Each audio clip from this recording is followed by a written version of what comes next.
I just finished Tender is the Flesh, and it broke my brain a little bit. I need somebody to just sit down with me and take me from where we got meat is no longer good to I guess we'll eat people now. Holy cow, what a whirlwind that this book was. It was probably the most disturbing book that I've read thus far.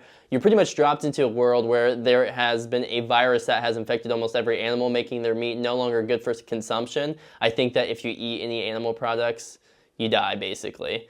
So we've resorted to government institutionalized and sanctioned human meat farming, and it just was insane. It was insane. I don't even know what to say about it other than that. I mean, we're just normalizing cannibalism at this point. I do kind of think the story was a little bit of a shock factor for the sake of shock factor. I didn't really enjoy it too much. I don't think there was too much plot behind it, but it was so disturbing. I wanted to put it down, but at the same time I couldn't. So, I mean, I think that's what a lot of books want you to do, or wants to elicit some kind of emotion from you where you can't put the book down, and Tender in the Flesh definitely did that. The author dives in very much in detail about the processing of how the new culture normalizes this, and it's pretty bleak. It's just kind of a slow train wreck throughout this whole story. There wasn't much emotion behind it, which at the same time I understand. You have to cut out emotion whenever this is the world that you live in, but I feel like the plot was so unimaginable that I kind of personally disconnected from the book a little bit.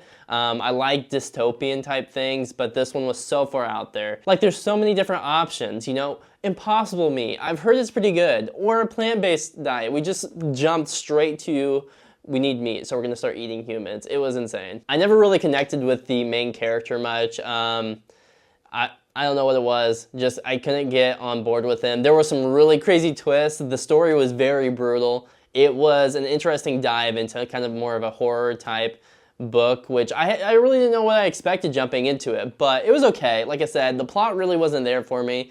I was very interested and I couldn't put the book down, but I still only give it 3 stars. It made an impression, just not the kind that I wanted. If you have read this book, let me know what you thought. And yeah, I felt like I needed a shower after I read it.